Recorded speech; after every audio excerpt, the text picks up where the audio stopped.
नमस्कार, आप सभी का स्वागत हेलो किसान में। मैं हूं मुकुल शर्मा। हेलो किसान में रोज आपके लिए अलग अलग विषय लेकर हम हाजिर होते हैं। जो हमारा आज का विषय है ये भी काफ़ी महत्वपूर्ण है। जी हाँ, आज आपको हम जानकारी देने जा रहे हैं हाल ही में जो हमारे नए कृषि कानून आए हैं उसके बारे में बात करेंगे। कृषि उत्पाद व्यापार और वाणिज्य अधिनियम के बारे में बताएंगे आपको किस तरीके से जो अब ये पूरा कृषि कानून में तब्दील हो चुका है, किसके जरिए क्या लाभ किसानों को मिल सकता है। साथ ही टोल फ्री नंबर आप नोट कर लीजिए जिस पर आप हमें फ़ोन कर सकते हैं। नंबर है 1800-113060, 1800-113061। इन नंबर्स पे आप हमें कॉल कर सकते हैं। और आज जो आपके सवाल हैं या आपको और ज़्यादा जानकारी देने के लिए तो बेहद ही खास मेहमान हमारे साथ आज स्टूडियो में मौजूद हैं। उनसे आपको हम परिचय करा देते हैं। हमारे साथ मौजूद हैं डॉक्टर एस के सिंह जी। आप उप कृषि विपणन सलाहकार हैं कृषि किसान कल्याण मंत्रालय भारत सरकार में। और साथ ही मौजूद हैं डॉक्टर नलिनी रंजन कुमार जी। नमस्कार। आप प्रधान वैज्ञानिक हैं NIAP नई दिल्ली में। आप दोनों का बहुत बहुत स्वागत आज हेलो किसान में। और जैसा हमने आपको बताया, आज जो हम बात करने जा रहे हैं अधिनियम के बारे में, जी हाँ, एक कानून के बारे में जिसके जरिए माना जा रहा है कि जो हमारा कृषि क्षेत्र है ना सिर्फ उसका विकास होगा, विस्तार होगा, बल्कि जो कृषि बाजार में अभी तक हम कह सकते हैं कई कमियां नजर आती थी, खामियां दिखती थी, अब उनको पूरी तरीके से दूर किया जा रहा है। इस बारे में सबसे पहले डॉक्टर एस के सिंह आपसे मैं जानना चाहूँगा, जब हम कृषि उत्पाद व्यापार और वाणिज्य अधिनियम की हम बात करते हैं और साथ में हम बात करते हैं संवर्धन और सरलीकरण की भी, जो कि अपने आप में काफ़ी महत्वपूर्ण है। अगर हमें किसानों को ये चीज़ बतानी है, कितना महत्वपूर्ण और क्या है आखिर इस अधिनियम में? बहुत अच्छा प्रश्न है आपका शुरू में ही। हम सभी जानते हैं कि देश में उत्पादन किसानों के प्रयास से, वैज्ञानिकों के प्रयास से बढ़ता ही जा रहा है जी। लेकिन जब हम उनके इनकम की बात करते हैं, उनकी उपज का उचित मूल्य की बात करते हैं, तो ये देखते हैं कि वो नहीं पा रहे हैं जिसके वो हकदार हैं। तो वो कहीं ना कहीं जो हमारी विपणन प्रणाली थी वो एक दोष उसमें था। विपणन प्रणाली में उस व्यवस्था में सुधार करने की जरूरत थी और सरकार जो है 2003 से लगातार प्रयासरत है कि इस व्यवस्था में सुधार करके हम किसानों को उनकी उपज का अच्छा मूल्य दिला सकें। तो अब इसमें किया क्या गया जो महत्वपूर्ण है, कैसे किसानों को लाभ होगा, कैसे सिस्टम को सरलीकृत किया गया। जी बिल्कुल। तो इस अधिनियम को ला करके सरकार ने यह सुनिश्चित कराया कि किसान अब जिसको चाहे, सबसे इंपॉर्टेंट बात है कि जिसको चाहे, ये जरूरी नहीं है कि खरीदार मंडी समिति द्वारा लाइसेंसी हो, जिसको जो भी उसको अच्छा दाम दे वहां उसको बेच सकता है। दूसरा महत्वपूर्ण बात है कि ये जरूरत नहीं है कि अब 15 किलोमीटर 20 किलोमीटर दूर मंडी में अनावश्यक रूप से ट्रांसपोर्टेशन कास्ट दे और तमाम और जो चार्जेस लगते हैं विपणन से संबंधित उनको दे करके वहां पर वो ले जाए। अब उसके घर के पास अगर कोई प्रोसेसिंग यूनिट है, धान मिल है, दाल मिल है या कोई और प्रोसेसिंग प्लांट है, तो वहां जाकर के बेच करके और कम मार्केटिंग लागत के साथ अधिक मुनाफा प्राप्त कर सकता है।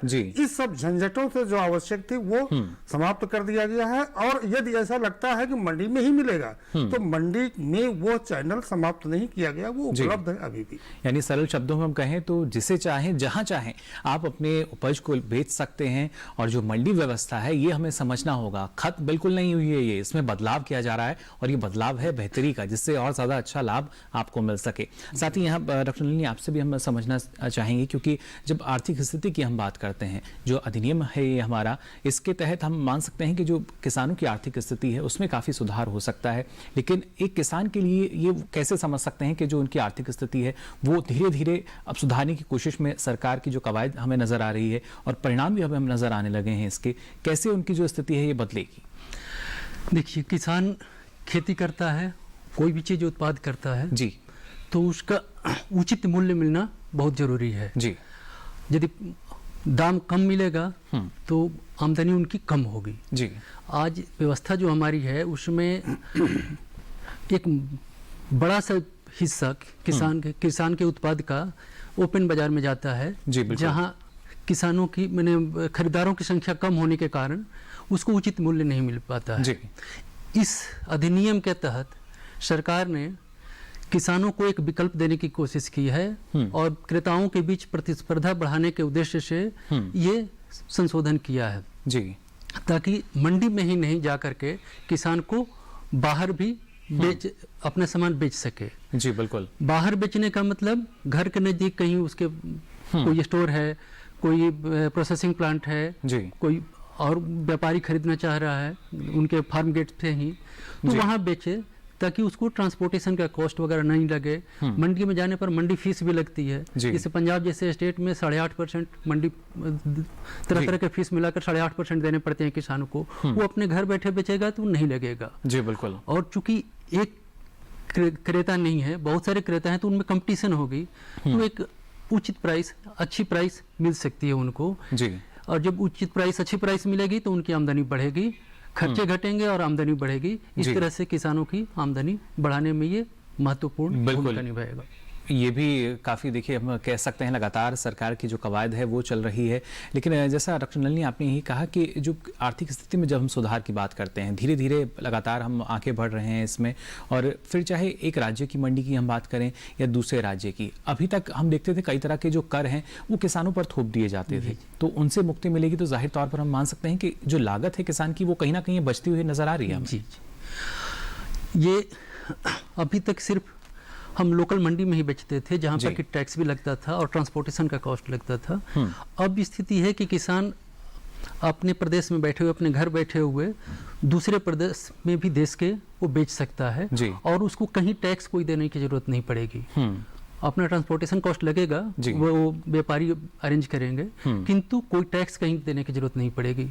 एक पंजाब में बैठा हुआ किसान तमिलनाडु बेच सकता है, एक बिहार में बैठा हुआ किसान अपना सामान तमिलनाडु में बेच सकता है। बिल्कुल। तो दूर होने के कारण बहुत सारी चीजें जो जैसे गेहूं है तमिलनाडु में नहीं पैदा होती है, तो तमिलनाडु में प्राइस ज्यादा हो जाता है, तो इसलिए वहाँ किसान डायरेक्ट बेच करके मुनाफा कमा सकता है। यानी हम मान सकते हैं सीधे तौर पर इस बार कोशिश की जा रही है कि जो किसान है वो ना सिर्फ जो मंडियां हैं वहां तक सीमित रहे, बल्कि प्रोसेसर हैं, एग्रीगेटर्स हैं, इन पर भी जाकर अपनी अगर फसल या उत्पाद को लेकर जाना चाहते हैं तो वहां भी लेके जा सकते हैं और उसके जरिए उनको अच्छा मुनाफा इसमें मिल सकता है। इस अधिनियम के बारे में और विस्तार से हम आपको जानकारी देंगे, लेकिन पहले आइए नजर डाल लेते हैं इस खास रिपोर्ट पर।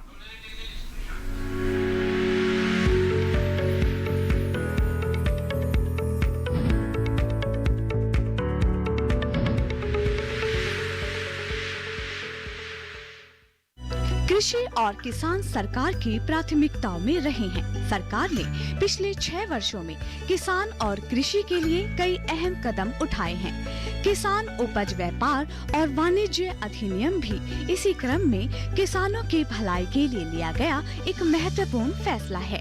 इस अधिनियम के माध्यम से अब किसानों को कानूनी बंधनों से आजादी मिलेगी।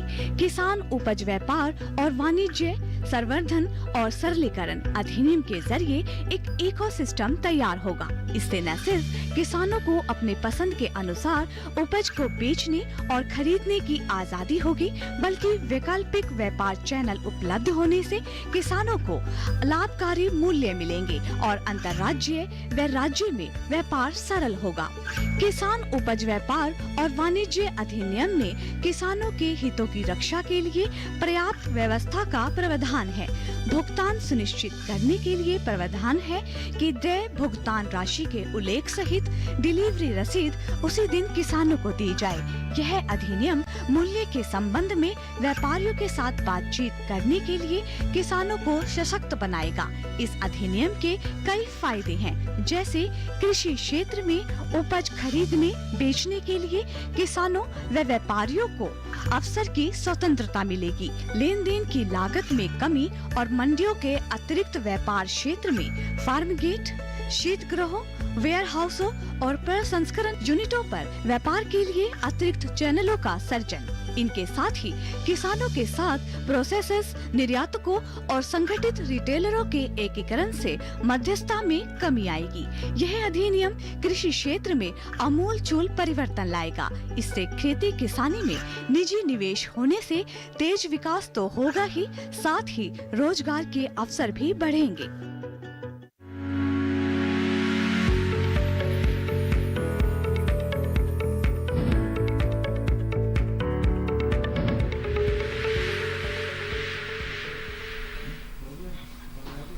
तो जाना आपने किस तरीके से जब हम बात कर रहे हैं रोजगार सृजन की और किसानों की जो आमदनी है इसको बढ़ाने की, तो कैसे ये बढ़ पाएगी इस रिपोर्ट के जरिए। साथ ही यहाँ हमारे साथ जो विशेषज्ञ लगातार आपको बता रहे हैं इस बारे में, और डॉक्टर एस के सिंह आपसे हम जानना चाहेंगे, क्योंकि अमूमन ये मान लिया जाता है कि जो नीति निर्माता हैं शायद वो ज़मीनी स्तर पर जाकर उस सोच को परिवर्तित नहीं कर पाते, जो किसान के सामने चुनौतियां रहती हैं, जो या इस तरह की हम मान सकते हैं जो तमाम चुनौतियों को पार पाके किसान अपने उपज को लेकर बाजार तक पहुंचता है। लेकिन आपके का जो खुद का अनुभव है उसके अनुसार हम जानना चाह रहे हैं, क्योंकि किसान के सामने जो चुनौतियां रहती हैं कैसे उनको रखा गया, और अधिनियम जब ये इसकी क्योंकि प्रक्रिया पहले ही शुरू हुई थी जैसा आपने बताया, अब कैसे धीरे धीरे उन तमाम चुनौतियों को खत्म करेंगे?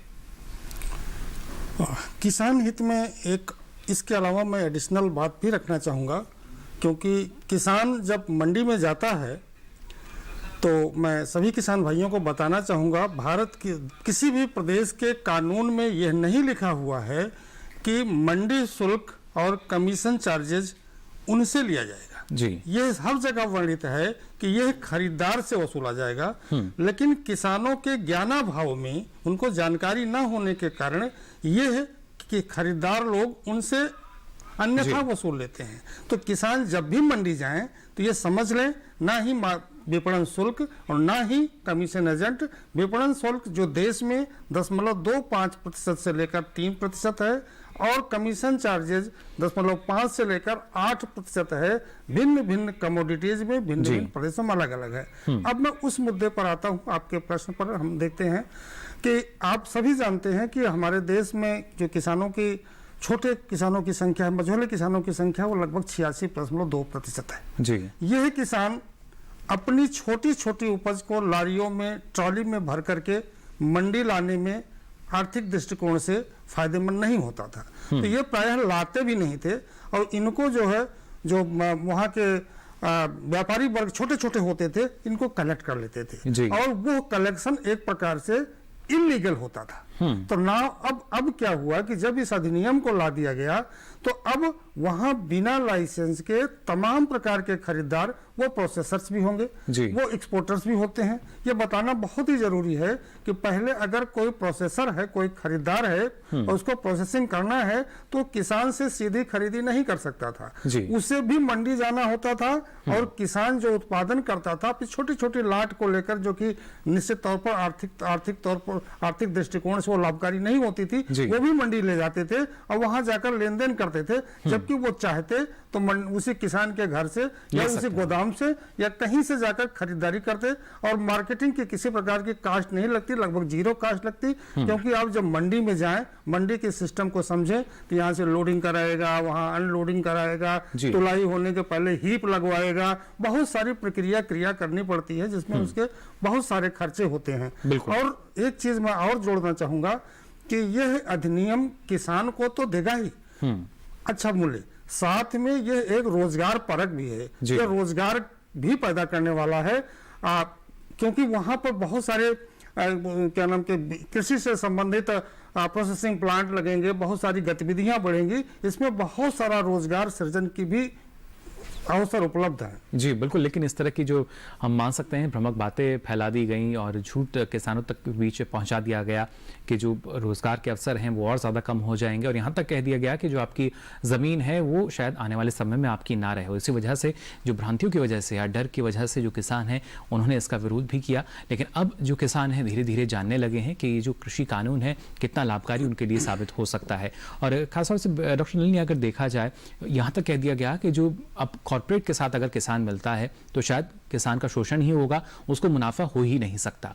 यहाँ आवश्यकता है जो किसान है वो समझें कि कैसे जो कॉर्पोरेट सेक्टर है हमारा, उसके साथ अगर वो मिलकर काम कर रहे हैं तो कितना लाभ उनको हो सकता है, और आर्थिक स्थिति से अगर हम देखें कितना महत्वपूर्ण है ये कॉर्पोरेट सेक्टर। प्रोसेसिंग में, एक्सपोर्ट में या रिटेल में इन्वॉल्व है जी, जिसमें उसको एक खास किस्म का अनाज चाहिए, एक खास किस्म का कृषि उत्पाद चाहिए, जो कि जनरल बाजार से मिलना मुश्किल होता है जी। तो किसान के साथ डायरेक्ट कॉन्ट्रैक्ट में रहेगा तो किसान को तकनीक की जानकारी भी देगा जी, अपनी वैरायटी लाएगा, और यदि कुछ पैसे वगैरह की जरूरत पड़ी तो पैसे भी देगा। तो इससे किसान को काफ़ी सहूलियत होगी और उत्पाद उसका बढ़ेगा और अच्छी क्वालिटी का बढ़ेगा, जिसको अच्छे प्राइस पे वो उसको बेच पाएगा जी। और जहाँ तक जमीन वगैरह की बात है, मैंने इसमें किसी तरह की किसी की जमीन जाने की कहीं से कोई संभावना नहीं है जी बिल्कुल, क्योंकि कॉन्ट्रैक्ट में कुछ भी हो जाए जमीन को जाने की ये नहीं होगी। मैंने उसमें क्लियरली लिखा हुआ है कि किसी भी कंडीशन में जमीन पर बात नहीं होगी, जमीन किसान की नहीं जाएगी।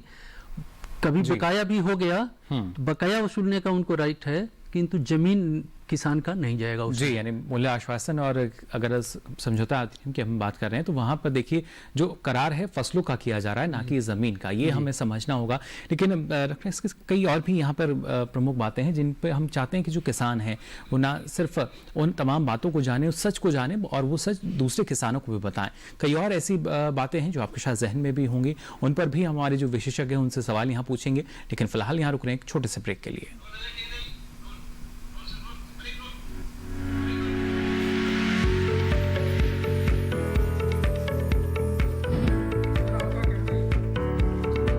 हाँ सर, आप उधर ही देखिए, ठीक है। अरे भाई सुना नहीं क्या, केसीसी ने किसानों का जिंदगी बदल दिया है। देश के छोटे किसान 1,60,000 रुपये तक का कर्ज बिना किसी गारंटी को ले पाएंगे। ब्याज खोरों से भी पीछा छुटा। मैं तो जैविक खेती का पूरा सामान मंगा लिया, केसीसी का भी कोई दबाव नहीं है। ब्याज चुकाने के लिए पूरा 1 साल मिलता है। समय पर भुगतान करने पर केवल 4% के सालाना ब्याज पे लोन मिल गया मुझे। अपना आधार कार्ड, लेटेस्ट फोटो और जमीन के कागजात लेके अप्लाई करो बस। और नामांकन भरने के लिए जेब भी ढीली नहीं करनी पड़ी।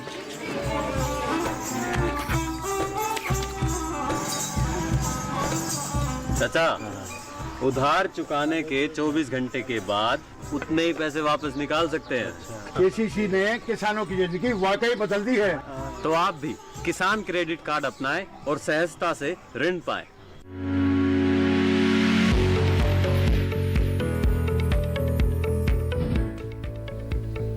तो ब्रेक के बाद आप सभी का एक बार फिर स्वागत हेलो किसान में। आज लगातार आपको हम जानकारी दे रहे हैं कृषि उपज वाणिज्य और व्यापार के बारे में। अधिनियम जो है ये हमारा कृषि कानून जो है अब हमारे पास किस तरीके से लाभकारी है हमारे किसानों के लिए, और टोल फ्री नंबर जो है वो हम अपनी स्क्रीन पर फ्लैश कर रहे हैं। अगर आप भी इस अधिनियम के बारे में कुछ जानकारी लेना चाहते हैं या कुछ और आप अपना अनुभव साझा करना चाहते हैं, हमारे विशेषज्ञ स्टूडियो में मौजूद हैं जो लगातार इसके बारे में आपको जानकारी दे रहे हैं। फिलहाल एक दर्शक हमारे साथ जुड़े हुए हैं फोन लाइन पर, छत्तीसगढ़ से हमारे साथ जुड़े हैं।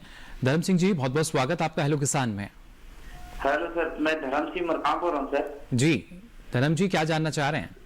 सर ये क्या है, गांव में जो व्यापारी खरीदने के लिए आते हैं सर जी, तो वो अपने रेट से लेते हैं सर, अपनी मनमानी करते हैं, यानी वो उसके हिसाब से उसको खरीदी करते ही नहीं। जी, यानी अपनी मनमानी करते हैं वो। सरकार के द्वारा क्या व्यवस्था है सर? चलिए बिल्कुल, देखिए जी, चावल हम लोग चावल 10 रुपया में बेचते हैं सर जी, तो अपने मनमानी 10 रुपया में खरीद लेते हैं और वो लोग 15-20 रुपया में बेचते हैं सर मार्केट में। जी बिल्कुल धर्म जी, लेकिन ये अच्छा होगा अगर आपको पूरा दाम अगर मिलेगा, शुद्ध लाभ आपको होगा। और ये अगर देखा जाए डॉक्टर एसके सिंह, यही ज़मीनी स्तर पर समस्याएं किसानों के साथ चलती हैं, उसी वजह से हम मान रहे हैं अधिनियम जो है वो लाया गया। जैसा इन्होंने कहा कि अगर दूर से कोई कंपनी आती है और हमारा उत्पाद वो ज़्यादा दाम में बेच रही है, हमें कम मिल रहा है, ऐसे में क्या कोई हम कंप्लेंट विंडो यहाँ मान सकते हैं, कहीं वो अपनी शिकायत दर्ज करा सकते हैं? शायद उनका जो प्रश्न था वो ये कह रहे हैं कि गांव के जो आसपास के छोटे खरीदार होते हैं, छोटे व्यापारी गांव के होते हैं, वो औने पौने दाम पर खरीद लेते हैं और उसी माल को ले जाकर के ज्यादा दाम पर उसी वहीं दूर की मंडी में या किसी और को बेच देते हैं। तो इसी समस्या को हल करने के लिए ये अधिनियम पारित कराया गया है और इसमें कैसे सेफगार्ड किया गया है ये जानने की जरूरत है। पहली बात तो इनकी, जब हम लाइसेंस सिस्टम हटा दिए तो पहले क्या होता था कि सीमित संख्या में जाकर इनकी खरीदारी किसी भी दाम पर कर लेते थे। अभी इनके पास बृहद चॉइस है कि जिसको चाहे कम दाम वाले को नहीं चाहे दे।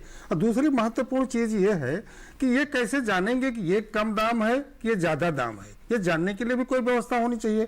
तो अभी अधिनियम आया ही है, इसमें एक बृहद जो है व्यवस्था की गई है सूचना तंत्र की। तो इसमें क्या होगा कि इनको नजदीक की मंडी की, दूर की मंडी की, बाजार में और इलेक्ट्रॉनिक जो प्लेटफॉर्म पर उस पर क्या मूल्य चल रहा है इनको बताया जाएगा, इनको इनके घर तक वो सूचना पहुंचाई जाएगी ताकि ये समझ सकें कि इससे नीचे हमको नहीं बेचना है।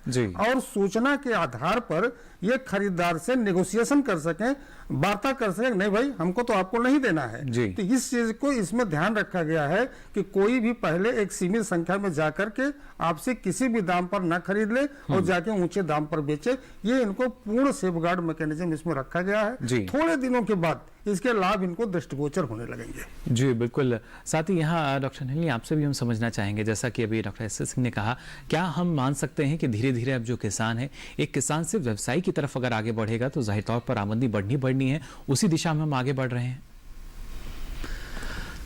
बिल्कुल सही कहा आपने। किसान अभी धीरे धीरे व्यापारियों की संख्या बढ़ेगी जो डायरेक्ट किसानों से खरीदना चाहेंगे। अभी चूंकि वो लीगल नहीं था तो इसलिए बहुत कम छोटे छोटे व्यापारी कलेक्ट करके ले जाते थे जो कि औने पौने दानों पर खरीदते थे। अब चूंकि लीगल हो जाएगा तो बहुत सारे व्यापारी किसानों के साथ डायरेक्ट जुड़ेंगे और वो अपनी इच्छानुसार खेती कराएंगे किसानों से, जिसमें उनको ज़्यादा पैसा देंगे। और किसानों के पास हमेशा ये ऑप्शन रहेगा कि वो यदि उनको पैसा अच्छे नहीं मिल रहा है नज़दीक में, तो जो मंडी है एपीएमसी वाली मंडी वो हमेशा बरकरार रहेगी, उसमें जाकर वो बेच सकते हैं यदि वहाँ उनको अच्छा दाम मिलता है तो। जी बिल्कुल। तो इस कानून के थ्रू एपीएमसी को टच नहीं किया गया है। एपीएमसी जैसा है वैसे ही चलता रहेगा। तो किसानों को एक दूसरी चैनल दिया गया है जिसमें उनको अच्छी मूल्य मिल सके। जी, यानी देखिए जो मंडी व्यवस्था है वो तो जारी रहेगी ही। साथ ही डॉक्टर एस के सिंह, हमने देखा कि किस तरीके से जो भ्रामक बातें जब फैलाई गई किसानों के बीच, यह तक कह दिया गया कि जो एमएसपी है वो खत्म होने जा रहा है, एमएसपी तक आपको नहीं मिल पाएगा। लेकिन हम मान सकते हैं कि प्रावधान अब ऐसे आ गए हैं कि अगर एमएसपी पर भी आपकी जो उपज या फसल कोई लेता नहीं व्यापारी, तो वहाँ भी अगर आप चाहें तो उसकी भी शिकायत दर्ज करा सकते हैं। इसको मैं दो तरीके से बात कहना चाहूँगा। आपकी बात को मैं पहले कहूँगा, कुछ और ऐड करूँगा इसमें। जी, ये निश्चित तौर पर एक भ्रम है कि एमएसपी इससे समाप्त हो जाएगी। जो खरीदी होती है, जो प्रोक्योरमेंट होती है एमएसपी के तहत, वो समाप्त हो जाएगी। और कुछ लोगों का तो यहाँ तक तर्क है कि अधिनियम में क्यों लिख नहीं दिया गया कि एमएसपी इससे प्रभावित नहीं होगी। तो एमएसपी है वो एक पॉलिसी है, एक नीतिगत निर्णय है जी, और ये एक लॉ है, एक कानून है। उसको इसमें लाने का कोई उद्देश्य नहीं हो सकता है, कोई मतलब नहीं हो सकता है, और इसका उसका कोई लेना देना नहीं है। और तीसरी जो महत्वपूर्ण बात है कि देश में फूड सिक्योरिटी तो सरकार को चलाना ही चलाना है ना। जी बिल्कुल। फूड सिक्योरिटी एक्ट में एक बृहद भाग को 1 रुपया 2 रुपया में पीडीएस के थ्रू जब डिस्ट्रीब्यूट करना है तो हमको कहीं ना कहीं इस ऑपरेशन को तो चलाना ही पड़ेगा, और इसमें राज्य सरकार का इन्वॉल्वमेंट ज्यादा है। जी, जो प्रोक्योरमेंट होता है वो एफसीआई प्लस उसकी जो राज्य सरकार की डेजिग्नेटेड एजेंसीज है वही करती हैं। जी बिल्कुल। और अगर दलहन तिलहन की बात करें तो हमारा डिपार्टमेंट करता है, और उसमें भी राज्य सरकार की जो एजेंसीज आती हैं वो भी करती हैं। तो यह व्यवस्था बिल्कुल चलती रहेगी, इसमें खत्म होने की कोई संभावना नहीं है। एक बात मैं और जोड़ना चाहूंगा कि इन सब प्रयासों को भारत सरकार के अलग अलग पृथक में देखने की जरूरत नहीं है। इसको इंटीग्रेटेड तरीके से देखने की जरूरत है, समन्वित तरीके से देखने की जरूरत है। इसीलिए 3 बिल एक साथ लाए गए। जी, आत्मनिर्भर भारत जब अनाउंस हुआ तो उसमें 3 लॉ के पॉइंट थे, तीनों लाए गए। आप सभी जानते हैं, एक फार्मिंग एग्रीमेंट का है, ये ट्रेड का है, एक आवश्यक वस्तु अधिनियम में अमेंडमेंट किया गया, सुधार किया गया इसका। और चौथी स्कीम तुरंत लाई गई, वो यह पीओ की स्कीम थी, किसान उत्पादक संगठनों की। इसके बारे में भी आपसे मैं विस्तार से जानकारी लूंगा। फिलहाल एक दर्शक हमारे साथ जुड़ चुके हैं। बहुत बहुत स्वागत है संदीप जी, आपका क्या जानना चाह रहे हैं? हाँ जी जी, संदीप जी क्या जानना चाह रहे हैं? जानना चाह रहा हूँ कि हमारी मंडी तो कोई यहाँ पे है नहीं, हम धान पाते हैं जी। तो हमारी 11-21 प्रजाति है, हमारी प्रजाति है। हाँ जी जी, तो हमारी जो धान है वो अच्छे रेट में जावे और कोई रुकावट ना हो। चलिए बिल्कुल, देखिए बारे में संशोधन जानना चाह रहा हूँ। जी बिल्कुल। डॉक्टर एस के सिंह, जैसे आप कह रहे थे कि धीरे धीरे किसानों को जानकारी दी जाएगी बाजार के बारे में, बाजार भाव के बारे में, और संदीप जी भी यही जानना चाह रहे हैं कि आसपास जो मंडियां हैं वो नहीं हैं, तो जाहिर तौर में ऐसे में किसान जो हैं कहीं ना कहीं बिचौलियों के संपर्क में आ जाते हैं और नुकसान उन्हें उठाना पड़ता है। क्या हम मान सकते हैं कैसे अब सारे जो बाजार भाव हैं वो किसान को पता चलेंगे? इनकी बात उत्तर प्रदेश के संदर्भ में और ठीक है, वो इसलिए ठीक है कि उत्तर प्रदेश में बहुत ऐसे, विशेष करके जब पश्चिमी उत्तर प्रदेश से हैं, जब पूर्वी उत्तर प्रदेश की बात करें तो हमारे खुद भी वहीं का रहने वाला हूं मैं, तो आप पूरे जिला में देखें तो एक मंडी है, मतलब आप अपने गांव से अगर किसान निकलेगा तो 20 से 25 किलोमीटर जाना पड़ता था। और अगर किसानों से पूछिएगा आप मंडी जानते हो तो ये कहता था हमें तो मंडी पता नहीं है, वही वो भी कह रहे हैं। तो इसी समस्या को हल करने के लिए अब मंडी जो है आपके घर लाई जा रही है, आपको कहीं नहीं जाना है, थोड़ा सा इंतजार करिए। अब खरीदार, बाजार, मंडी सब कुछ आपके घर पहुंचेगी। आपके जो दाल बनाने वाले लोग हैं वो दलहन की बात कर रहे हैं, वो आपसे अप्रोच करेंगे कि भैया आप हमारे यहाँ लाओ, बेच दो, तुरंत पैसा लो, अपने घर जाओ। अब वो जरूरत नहीं है कि आप वहां जाएं। और एक चीज मैं और जोड़ना चाहूंगा कि जो प्रोसेसर्स थे, अगर वो मंडी से लाइसेंसी नहीं है तो किसान के ना ही घर से और ना ही मंडी से, दोनों जगह से नहीं खरीद सकते थे। उनको खरीदने के लिए कमीशन एजेंट, जो दलाल या कह लीजिए या बिचौलिया कह लीजिए, उनके माध्यम से खरीदना पड़ता था। वो भी सब समस्याएं खत्म हो गई। अब ये खरीदार विद बाजार के साथ आपके घर पहुंचेंगे और निश्चित तौर पर आपको आगे चल के अच्छा दाम मिलने वाला है। जी, तो देखिए अब बाजार आपके द्वार, हम ये बात कह सकते हैं, फार्म गेट पर सारी सुविधाएं जो हैं वो उपलब्ध होंगी। और डॉक्टर नलिनी, अगर देखा जाए तो कहीं ना कहीं कड़ी दर कड़ी ये चीज़ें जुड़ती गई हैं, क्योंकि इससे पहले हमने देखा कि फिर अभी FPO की अगर हम बात करें या साथ ही साथ जो एग्रीगेटर्स हैं उनकी बात करें, एग्री स्टार्टअप्स की बात हम करें, तो पहले कोशिश की गई कि उनको और मजबूत स्थिति में लाया जाए और उसके बाद ही फार्म गेट पर सुविधाएं हम आसानी से दे सकेंगे किसान को। जी, ये बहुत सही बात कही आपने कि FPO को हम धीरे धीरे मजबूत कर रहे हैं। भारत सरकार ये लगभग 10 सालों से ये FPO का चल रहा है। FPO के थ्रू कि हमारे किसान ज़्यादातर छोटे किसान हैं, छोटे और सीमांत किसान। 86% के किसान, 86% के करीब छोटे और सीमांत किसान हैं। इनके पास उपज इतनी ज़्यादा नहीं होती है कि वो मार्केट में ले जाकर के बेचें, दूर मार्केट में ले जाएं, क्योंकि ट्रांसपोर्टेशन कॉस्ट बहुत होता है। छोटा इनका उत्पाद ज़्यादा, छोटा उत्पाद होता है जी। तो और इनके पास जमीन भी स्कैटर्ड होते हैं, बिल्कुल, जो छोटी ये समस्या है जी। तो इसलिए इनको FPO के तहत जोड़ने की कोशिश की गई ताकि वो अपना मशीन इनपुट जो भी चाहिए वो ज्वाइंटली खरीद सकें और ज्वाइंटली बेच सकें जी। और तो FPO होगी तो FPO तरह तरह की होती हैं, खेती वाली भी FPO होंगी, सीड प्रोडक्शन वाली भी FPO होंगी, इनपुट सप्लाई करने वाली भी FPO होंगी। तो इस तरह समूह में रहकर अपने खर्च को हम कम कर सकें, समूह में रह करके खर्च को ही कम नहीं करेंगे, क्वालिटी को भी इम्प्रूव करेंगे और टाइमली अपना सब काम कर पाएंगे। इससे उनकी पैदावार भी ज्यादा होगी, लागत भी कम आएगी और उनको ज्यादा किसानों को भटकने की जरूरत नहीं पड़ेगी। चलिए, बिल्कुल, एक और दर्शक हमारे साथ फिलहाल यहाँ जुड़ चुके हैं। नवीन जी, बहुत बहुत स्वागत आपका हेलो किसान में। क्या जानना चाह रहे हैं? हेलो। हाँ जी सर। जी नवीन जी, सवाल पूछ सकते हैं आप अपना। हाँ जी। हेलो जी, सुन पा रहे हैं आपको। हाँ सर, ये जानना चाहते हैं कि मंडियों में इतना भाव धान का गिरा हुआ बड़ा 1900-1000 रुपये भाव चल रहा है जी। बिल्कुल, देखिए, लेकिन सरकार की तरफ से न्यूनतम समर्थन मूल्य जो है वो घोषित किया गया था और जो आप मूल्य बता रहे हैं वो उससे कम है। सरकार की कोशिश यही रही है कि आपको जो न्यूनतम समर्थन मूल्य है उस पर ही आपकी उपज जाए, आपका जो उत्पाद है उस पर ही बिक सके। लेकिन जब इस तरह की समस्याएं रहती हैं डॉक्टर SK सिंह, क्या माना जाए, कहाँ एक किसान शिकायत कर सकता है? किसान को शिकायत तो ठीक बात है, शिकायत करेगा, करता ही है, लेकिन इस समस्या का समूल नष्ट करने की जरूरत है। तो कृषि में यह देखा जाता है कि कृषि के अलावा जितने उत्पादक हैं, मैन्युफैक्चरर हैं, वो अपने दाम को स्वयं फिक्स करते हैं, लेकिन किसान ऐसा उत्पादक है उसका वो दाम नहीं फिक्स कर पाता है। उसका एक ही कारण है, वो कारण ये है कि वो उत्पादन तो कर सकता है, उसका नियंत्रण बाजार पर नहीं कर सकता है और जो मांग है वो अचानक से बढ़ाई नहीं जा सकती है। तो इसीलिए इस बिल को जब लाया गया, इस समस्या को देखते हुए ये कहा गया कि इससे मांग जनरेट की जाएगी और मांग जनरेट करने के दो ही रास्ते हैं देश में। एक रास्ता ये है कि आप जो है एक्सपोर्ट कर दीजिए। आप ध्यान दें कि 1.6 ट्रिलियन डॉलर की एक्सपोर्ट मार्केट है। हम पूरे विश्व में सेकंड नंबर के उत्पादक हैं, लेकिन जब हम एक्सपोर्ट की बात करते हैं तो 2.2% कंट्रीब्यूशन है और हम 10वें नंबर में भी नहीं है।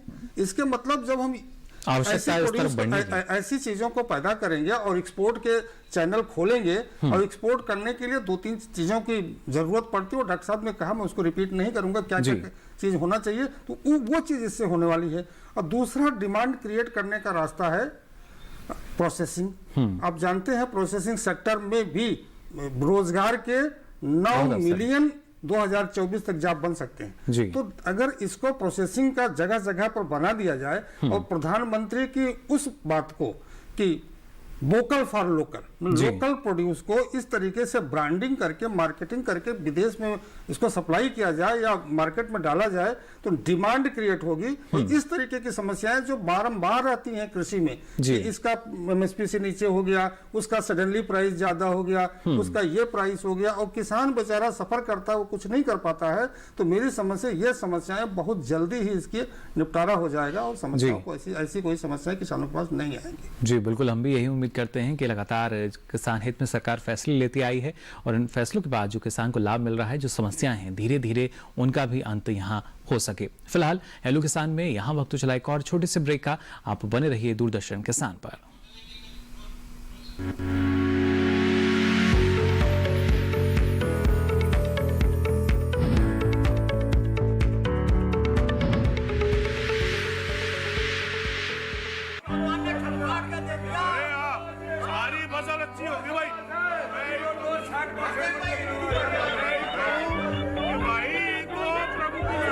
और अब एक जरूरी सूचना, देश के कुछ राज्यों में किसानों द्वारा बड़े पैमाने पर पराली जलाने से आसमान में धुंध छा गई है। लाखों लोगों को सांस लेने में तकलीफ हो रही है।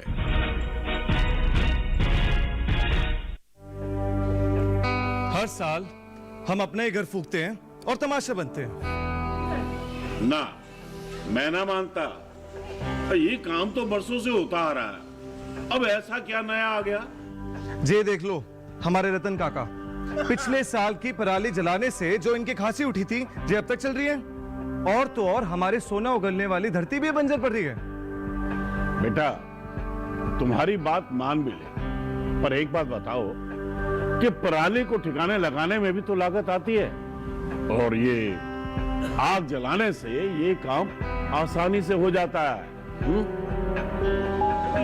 काका ये बात ना रही, हम कह रहे हैं। देखो मेरे पास कुछ मशीनों की तस्वीरें भी हैं, मैं तुम्हें दिखाता हूं। ये देखो, ये है हैप्पी सीडर, ये है मल्चर, ये है जीरो टिल ड्रिल, ये है स्ट्रॉ चॉपर, ये है रिवर्सिबल मोल्ड बोर्ड प्लॉ और ये है रोटावेटर। ये सारी मशीनें अब 50% अनुदान पे मिल रही है और तो और कस्टम हायरिंग केंद्र लगाने पर सरकार से 80% का अनुदान भी मिलेगा। और ये संकल्प हमारे प्रधानमंत्री जी का है कि अब पराली कोई न जलाए और आधुनिक मशीनों का इस्तेमाल कर पराली खेत में मिलाएं और मिट्टी की गुणवत्ता को बढ़ाएं।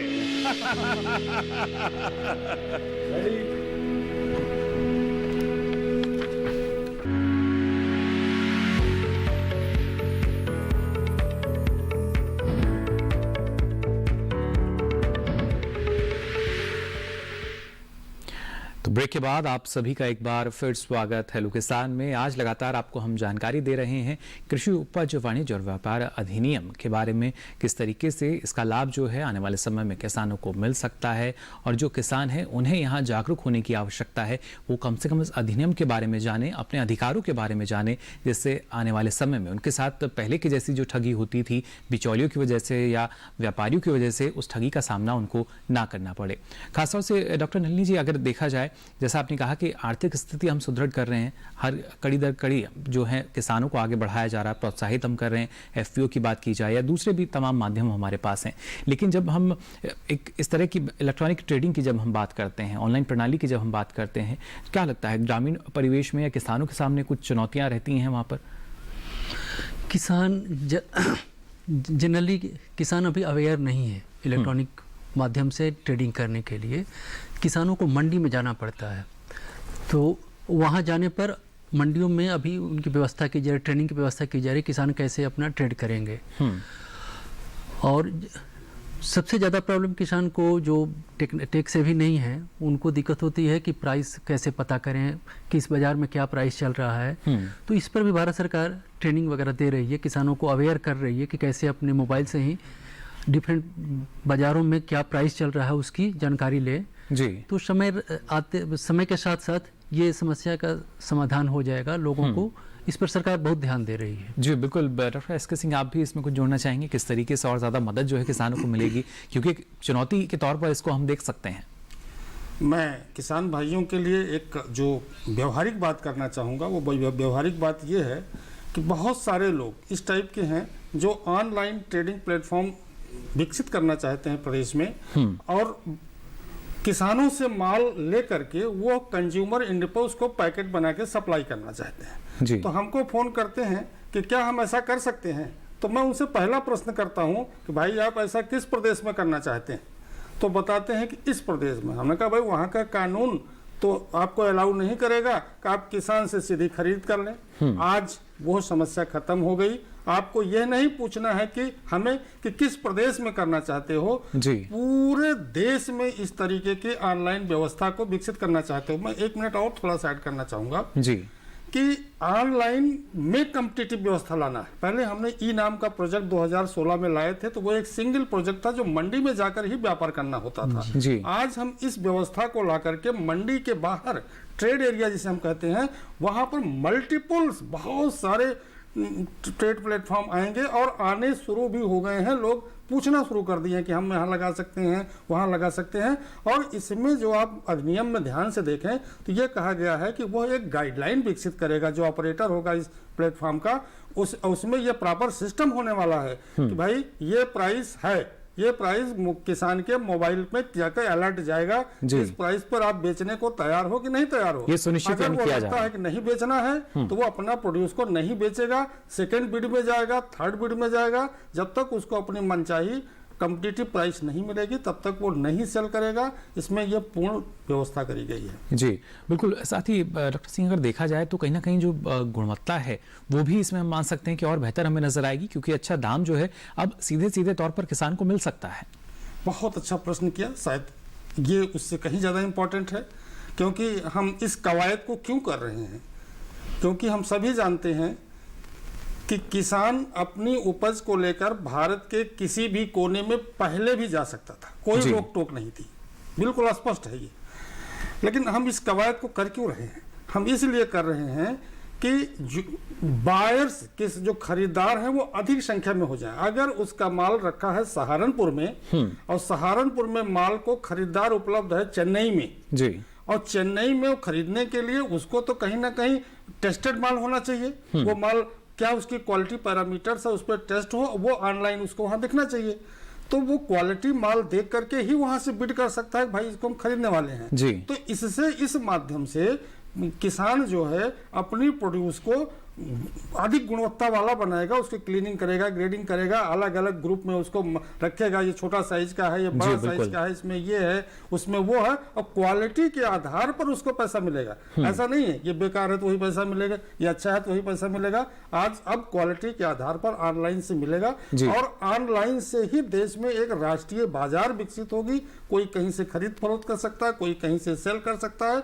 और डिलीवरी की भी आप ध्यान दें कि इसमें गोडाउन को रखा गया है। गोडाउन से जब ये लिंकेज बढ़ेगा ये ऑनलाइन का, तो वहां माल रखा होगा और वहीं वो जो गोडाउन ओनर है उसका कस्टोडियन होगा। कोई दिक्कत नहीं है, आपका माल बिक गया, यहीं रखा है। जब बायर पेमेंट कर देगा, डिलीवरी लेगा, यहाँ से लेकर जाएगा, या गोडाउन ओनर को कह देगा भैया आप हमारा माल जो है सप्लाई करवा दीजिए। अब कमीशन एजेंट की यहाँ मेरी समस्या, यानी अब वो किसान को चिंता नहीं करनी होगी कि पहले अभी उत्पाद को हम गोदाम में पहुंचाएं, फिर गोदाम से लेकर आएं और फिर बाजार लेके जाएं।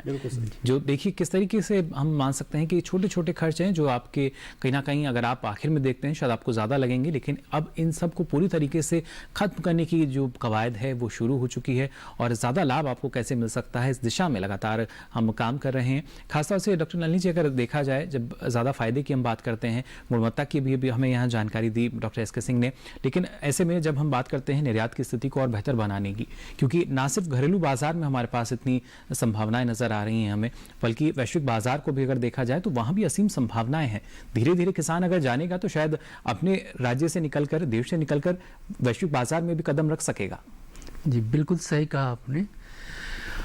किसान के बस की बात नहीं है कि वो अभी छोटे छोटे किसान हैं कि वैश्विक बाजार की बातें जाने और वैश्विक बाजार के डिमांड के हिसाब से उत्पादन करें जी। तो इसमें हमारा एफपीओ है और एक्सपोर्टर हैं, उनके पास ये जानकारी होती है। तो आज जो बाजार को खोला गया है तो इससे एक्सपोर्टर किसानों के साथ डायरेक्ट लिंक करके बाजार के विश्व बाजार के हिसाब से पैदावार करेगा जी। और उस बाजार में अच्छे मूल्य पर अपनी सामान को बेच सकेगा। तो इसमें ये कॉन्ट्रैक्ट फार्मिंग और ये जो तीनों जो एक्ट जो पास हुए हैं भारत सरकार द्वारा, इसमें इनकी महत्वपूर्ण भूमिका है। और ये बाजार और किसान दोनों को एक साथ कर दी है। बिचौलियों की संख्या इसमें घट जाएगी।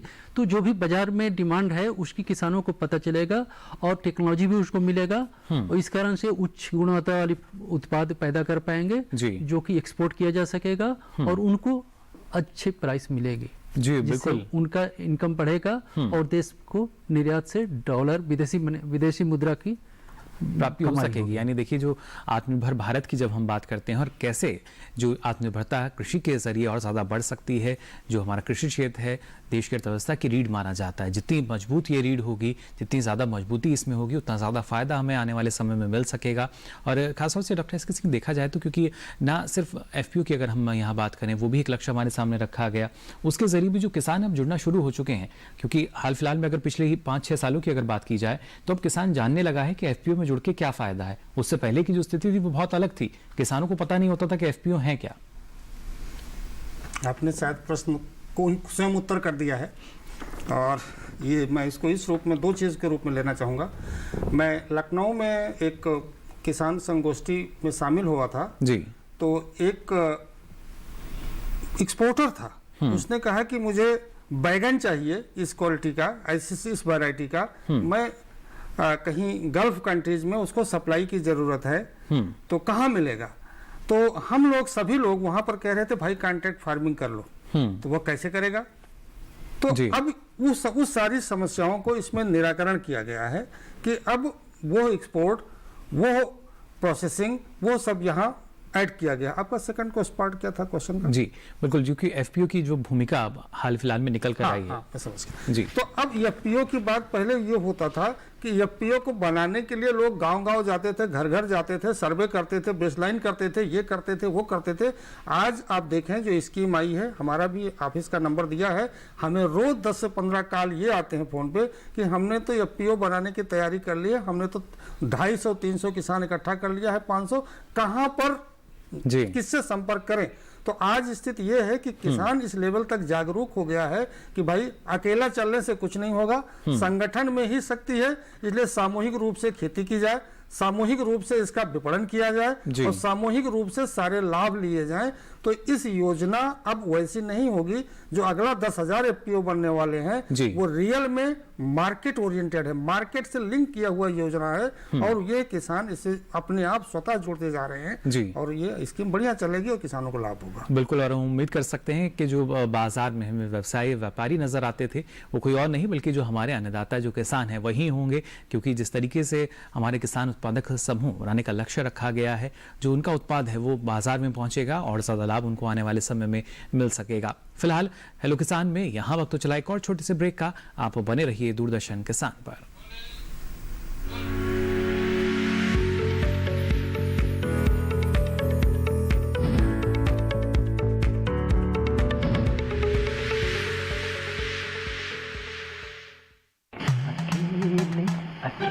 अरे वाह भैया, अकेले अकेले। अरे तू भी ले, पर खाएगा कैसे? मैं ऑर्गेनिक खेती की बात कर रहा रे बेटे। अकेले अकेले खेती कब तक करेगा?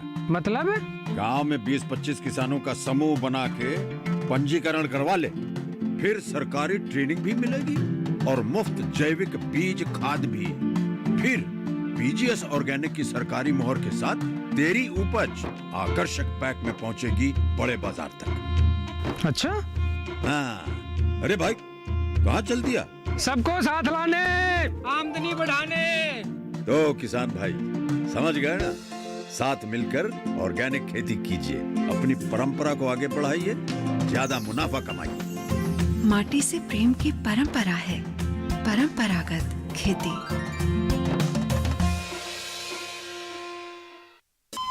अरे सुन तो। मुझे क्या सुनाना चाहते हो? जो सुनाओ मेरी सौतन को। किसको? अरे वही तुम्हारा मोबाइल फोन जिससे सुबह शाम दिन रात चिपके रहते थे और कहते थे किसान कॉल सेंटर से बातें हो रही हैं। अच्छा ये बात है। हाँ क्यों, क्या हुआ? अब बात नहीं होती क्या? अब तो झट से बात हो जाती है। ऐसा क्या? हाँ, अब तो ज्यादा लाइनें और खास तकनीक के कारण खेती के माहिरों से तुरंत बात हो जाती है। और अगर कभी लाइन व्यस्त हो तो अपनी समस्या फोन पर रिकॉर्ड करा दो, वहाँ से फोन आ जाता है और समस्या की हल का मैसेज भी आ जाता है। ये देखो आ गया। अरे वाह, इसका मतलब इंतजार की घड़ी अब खत्म। हाँ। तभी मैं सोचूं कि आजकल मुझ पर इतना प्यार क्यों आ रहा है। कृषि संबंधी समस्याओं का अपनी भाषा में तुरंत हल पाने के लिए पूरे भारत में किसी भी फोन से हेल्पलाइन नंबर पर संपर्क करें। किसानों का दोस्त किसान कॉल सेंटर।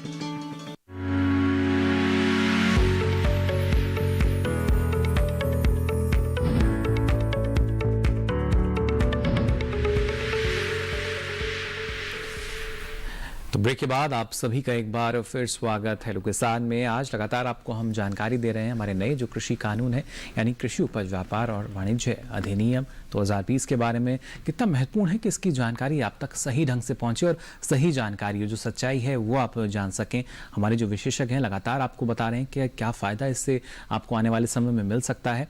और खासतौर से डॉक्टर नलिनी जी, अगर देखा जाए, हम बात करते थे मार्केट इंटेलिजेंस की, हम बात करते थे स्मार्ट फार्मिंग की, लेकिन अब जो कवायद हमें नज़र आ रही है वो यही कि इन दोनों सीढ़ियों पर आगे बढ़ के स्मार्ट फार्मर जो है वो हमें नजर आए देश में। जी बिल्कुल सही कहा आपने, क्योंकि पहले किसानों को ये पता नहीं होता था कि आगे क्या प्राइस होगा, क्योंकि खेती एक ऐसी बिजनेस है जिसमें कि खेती करते समय, बीज लगाते समय या पौध लगाते समय बाजार का भाव पता नहीं चलता था। तो किसान बहुत बड़ी जोखिम होती थी। ये जोखिम कि आज लगाएं पौधा, 6 महीने के बाद उत्पाद आएगी, उस समय बाजार में क्या कीमत होगी जी। तो इसी कारण से ये सब दिक्कतें आती थी कि बाजार भाव उस समय गिर जाता था और किसान घाटे का ये करता था। खासकर कुछ कमर्शियल क्रॉप जैसे आलू है, आलू में हमेशा ये होता है, किसान जिस समय बुआई के समय होता है उसमें कीमतें बहुत ज़्यादा होती है, उसको देखकर किसान ललायित होकर के आलू की खेती करता है, और जब उत्पादन आती है तो बम्पर उत्पादन होता है और उसमें प्राइस बहुत कम हो जाता है जी। तो उससे किसान को बहुत घाटा लगता है। तो इसीलिए मार्केट इंटेलिजेंस की व्यवस्था की जा रही है ताकि किसान को पता चले कि आगे 6 महीने के बाद, 7 महीने के बाद क्या कीमत होगी किसी चीज़ की, ताकि वो सही से अपना डिसीजन ले सके कौन सी फसल लगानी है ताकि उसको अच्छा मुनाफा हो सके। जी बिल्कुल। और इसके साथ साथ एक कवायद ये भी कि जो आपकी उपज का मूल्य है, जो आपकी कीमत है, भुगतान है, वो समय से आपको कर दी जाए। इस बारे में डॉक्टर एस के सिंह आपसे भी हम जानना चाहेंगे, भुगतान की अगर बात की जाए, क्योंकि पहले हम देखते थे ये समस्या रहती थी किसान की जो भुगतान है लंबित है वो एकदम से नहीं मिल पाता था, लेकिन अब यहाँ मान सकते हैं कि जैसे ही जो नई हमारी ये पूरी प्रक्रिया शुरू होगी, जो मंडियाँ और दुरुस्त होंगी, प्रणाली जैसे ही मजबूत होगी, तो ये तमाम जो समस्याएँ थी किसानों की, इनका भी अंत हो जाएगा। बिल्कुल सही कह रहे हैं। एक दूसरे को देखकर प्रतिस्पर्धा का भावना जागृत होती है जी, और आगे बढ़ते हैं। इस अधिनियम में इसलिए कहा गया कि भाई माल तो बाद में उठाना, पहले पेमेंट कर देना। मतलब खरीदार आएगा, पहले तौलाई करके किसान को माल देगा, उसी दिन उसके बाद ले जाएगा। हाँ, एक चीज जरूर, एक विंडो दिया गया है कि यदि किसी कारणवश, वो भी अपरिहार्य कारणवश, कि कोई प्रोसीजरल जरूरत पड़ गई तो वो 3 दिन के अंदर उसको पेमेंट कर देगा, उस शर्त पर कि वो एक रसीद देगा किसान को। उस रसीद पर लिखा होगा कि ये इतना माल लिया है, ये मेरा पहचान है, पूरा डिटेल, इतना पैसा पेमेंट करना है, 3 दिन के अंदर मैं पेमेंट कर दूंगा। रूल्स में प्रॉपर एक अच्छे तरीके से एक प्रोफार्मा भी संलग्न कर दिया गया है जिसमें साइन करके वो खरीदार उसको देगा जी। इसको देखकर मंडियां, शायद मंडियों में व्यवस्था और सुधरेगी कि वहां ऐसा हो रहा है तो वो लोग भी करें। वैसे पेमेंट की व्यवस्था वहां भी बहुत खराब नहीं है, वहां भी ठीक ठाक है, क्योंकि मंडी कमेटी इंश्योर करती है कि पेमेंट जो है सही समय पर हो जाए। लेकिन उसमें और सुधार होगा। जो बिचौलिए लोग हैं पेमेंट में डिले करते हैं, शायद वो उससे बचेंगे, नहीं तो उनका बिजनेस जो है और व्यापार और ट्रांसफर होगा बाहर की तरफ। तो ये एक आपस में प्रतिस्पर्धा जब यहाँ नजर आएगी होती रहेगी। जी बिल्कुल। तो देखिए, हम मान सकते हैं कि जो प्रतिस्पर्धा के चलते जो गुणवत्ता है वो हमें निकलती हमारे सामने आएगी और उसका लिए हम मान सकते हैं बेहतर भाव हमारे किसान जो हैं उनको मिल सकेगा। लेकिन डॉक्टर नलिनी जी, आपको क्या लगता है, क्योंकि एक किसान का मानना ये भी है कि अगर इस तरह के कानून अगर आ रहे हैं तो कोई निगरानी उन पर लगातार करता रहे, अगर कहीं पे कोई समस्या आती है तो कोई उनको कहे कि हाँ ये गलत हुआ है और इसके लिए इस तरह का प्रावधान रखा गया है। अब कृषि कानून हमारे पास है, तमाम प्रावधान उसमें है, किस तरीके से अगर देखा जाए निगरानी के लिए कितना महत्वपूर्ण कि इसके लिए भी कोई जिम्मेदारी जो है वो सुनिश्चित हो।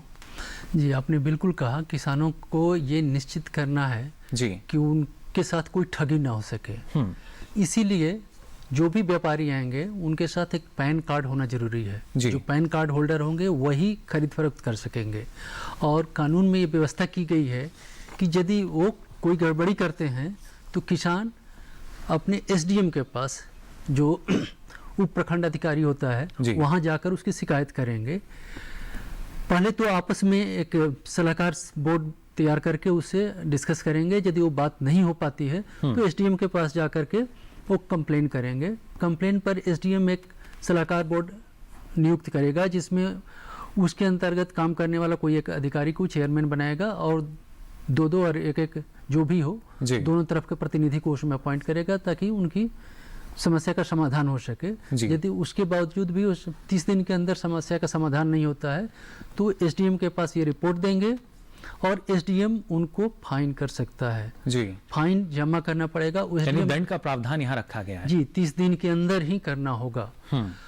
और उस फाइन है, उस फाइन मिनिमम 25,000 है जो कि 5 लाख तक हो सकता है। जी, और इस तरह से प्रावधान इस तरह के यानी है जिससे जो किसान है उनका और ज़्यादा विश्वास देखिए इसलिए अधिनियम में ज़्यादा अब हमें बढ़ता हुआ नज़र आ रहा है, क्योंकि किसानों की मांग यही लगातार रही कि इसमें किस तरह के प्रावधान होंगे। जानकारी पहले नहीं थी, लेकिन अब धीरे धीरे जो जानकारी है किसानों के बीच तक भी पहुँच रही है। साथ ही डॉक्टर सिंह, आपसे हम समझना चाहेंगे, जब एक देश एक बाजार की हम बात करते हैं, इस दिशा में कितना महत्वपूर्ण ये हमारा अधिनियम? हाँ, इस दिशा के लिए ही अधिनियम है। सभी उद्देश्यों के साथ ये एक प्रमुख उद्देश्य है कि यहाँ मैं इस बात को जरूर बताना चाहूँगा, यूरोपियन यूनियन कई देशों के समूह है, वहाँ एक बाजार है। हमारा देश संघ है राज्यों का, वहाँ बाजार व्यवस्था विखंडित है। बिल्कुल, प्रदेशों के बीच भी खंडित नहीं है। एक प्रदेश के अंदर भी जितनी मंडियां एपीएमसी जिसे बोलते हैं उतनी नोटिफाइड मार्केट एरियाज होती हैं। तो जैसे आप हनी कॉम्ब देखें, मधुमक्खी का छत्ता, उसी तरीके से विपणन व्यवस्था प्रदेश के अंदर होती है। तो अब ध्यान दें कि पहले क्या होता था कि जब आप एक प्रदेश से एग्रीकल्चर प्रोड्यूस ट्रक में ट्रॉली में लेकर दूसरे प्रदेश में प्रवेश करते थे तो आपको बॉर्डर पर चेक पोस्ट से रोका जाता था कि आप किसका माल है, कौन लाए, फी पे किया है, ये बिल है, वो बिल है, ये सारी समस्या खत्म हो गई। अब मंडी की, अब तो एक प्रदेश से दूसरे प्रदेश में बता रहा हूँ, अगर प्रदेश के अंदर भी एक मंडी क्षेत्र से दूसरी मंडी क्षेत्र में जाता था तो किसान या माल ले आने वाले को यही असुविधा होती थी। तो अब पूरे देश में एक कोने से लेकर जम्मू कश्मीर से लेकर के आप कन्याकुमारी तक कहीं भी अपना माल लेकर के चले जाएं, बीच में आपको कोई रोकने वाला नहीं है, कुछ नहीं कहने वाला है। जी, पूरा देश एक बाजार हो गई है। जी, कहीं ना कहीं डॉक्टर नलिनी, अगर देखा जाए एक देश एक बाजार के वजह से ही हम मान सकते हैं जो आर्थिक स्थिति है आने वाले समय में वो और मजबूत होती नजर आएगी हमें, अन्नदाता की, किसानों की। बिल्कुल सही कहा आपने, क्योंकि बाजार में एक देश एक बाजार नहीं होने के कारण किसी क्षेत्र में किसी जिन्स का प्राइस बहुत ज़्यादा होता था, किसी जिन्स का और दूसरी तरफ प्राइस कम होता था। और इस बीच में बहुत सारे बिचौलिए होते थे जो सामान यहाँ से लेकर वहाँ जाने में लगे रहते थे। और उसके कारण किसान को जो कंज्यूमर प्राइस देता है वो मिल नहीं पाता था। उपभोक्ता जो पैसा देता था उसमें किसान की हिस्सा किसी जिन्स में तो 15-20% तो जाती थी। तो एक बाजार, एक देश एक बाजार होने से इसमें कमी आएगी और जो उपभोक्ता द्वारा पैसा दिया गया उसमें किसानों की शेयर बढ़ेगी। यानी शुद्ध लाभ देखिए जो किसान है आपको ये मिल सकता है। लगातार कोशिशें चलती रहीं, ये एक मांग भी रही किसानों की कि जो शुद्ध लाभ है वो नहीं मिल पाता, जो बड़ा हिस्सा है बिचौलियों की जेब में जाता था। लेकिन अब सरकार की कोशिश यही रही कि जो बड़ा हिस्सा है, जो आपका लाभ है, जो आपका हक है, वो आपको मिल पाए। और इसी के लिए हम मान सकते हैं जो अधिनियम है वो अब हमारे पास है, यानी जो कृषि कानून जो है वो अब हमारे पास हैं। अगर आपके साथ कोई ठगी होती है, किस तरह का नुकसान आपको झेलना पड़ता है, तो वहाँ भी तमाम तरह के प्रावधान आपके लिए रखे गए हैं। लेकिन आपको जागरूक होना होगा, जानकारी आप तक सीमित ना रहे, जानकारी आप दूसरे किसानों को भी दें कि आखिर क्या फ़ायदा हो सकता है और किस तरह के अधिकार आपके हैं, जिसके चलते आने वाले समय में ना सिर्फ बड़ा बाजार आपके पास होगा बल्कि और ज़्यादा मुनाफा आप आने वाले समय में कमा सकेंगे। आज हमारे दोनों विशेषज्ञ, आप दोनों ने इतनी महत्वपूर्ण जानकारी हमारे दर्शकों के साथ साझा की, इसके लिए आप दोनों का बहुत बहुत शुक्रिया। तो जाना आपने यहाँ पर खासतौर से कृषि उपज वाणिज्य और व्यापार अधिनियम के बारे में, और कितना महत्वपूर्ण है कि हमारे जो किसानों की आय बढ़ाने की जब हम बात करते हैं तो वाकई इसमें किस तरीके से हमारे जो किसान हैं उनका योगदान हो सकता है। सरकार की जो भूमिका है वो सीधे तौर पर हमें यहाँ नज़र आती है। बेहद ही सकारात्मक ढंग से लगातार सरकार हमारे किसानों को प्रोत्साहित कर रही है और उनके हितों की पूरी तरीके से रक्षा की जा रही है। तो ये तो ही आज की बात, लेकिन अब चलिए अब हमारा जो कल का विषय रहेगा उसके बारे में भी आपको हम जानकारी दे देते हैं। कल आपको बताएंगे बदलते समय में पशुओं के रखरखाव के बारे में, और साथ ही बात होगी बकरी पालन की। एक दूसरे के पूरक कृषि और पशुपालन, इसके बारे में आप कल जानकारी ले सकेंगे। लेकिन इसके अलावा भी अगर आप अपना कोई सवाल सुझाव हम तक पहुंचाना चाहते हैं तो आप हमें ईमेल कर सकते हैं। मेल आईडी है hellokisan2015@gmail.com। इसके साथ ही आप फेसबुक पर जाकर भी हमसे जुड़ सकते हैं। फेसबुक पर आपको हिंदी में टाइप करना होगा हेलो किसान, और यहाँ भी अपना सवाल या सुझाव लिखकर आप छोड़ सकते हैं। साथ ही अब बारी आखिरी लेकिन सबसे महत्वपूर्ण विकल्प की, आप डीडी किसान के कॉल सेंटर का नंबर नोट कर लीजिए। ये नंबर है 1800113060। इस पर आप सोमवार से शनिवार सुबह 6 से रात के 10 बजे तक अपना कॉल जो है रिकॉर्ड कर सकते हैं, अपना सवाल दर्ज करा सकते हैं। हमारी कोशिश यही रहती है जो आपकी समस्याएं आती हैं, सवाल आते हैं, उनको कार्यक्रम में हम शामिल करें जिससे जल्द से जल्द आपकी जो समस्या है उसका निदान हो सके। फिलहाल वक्त चला आप सभी से विदा लेने का। कल फिर हाजिर होंगे नई जानकारी के साथ, तब तक के लिए दीजिए इजाजत। नमस्कार।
गांव का नाम है बांदकर। पुरुलिया शहर से 10 किलोमीटर दूर स्थित पुरुलिया 2 नंबर ब्लॉक का ये गांव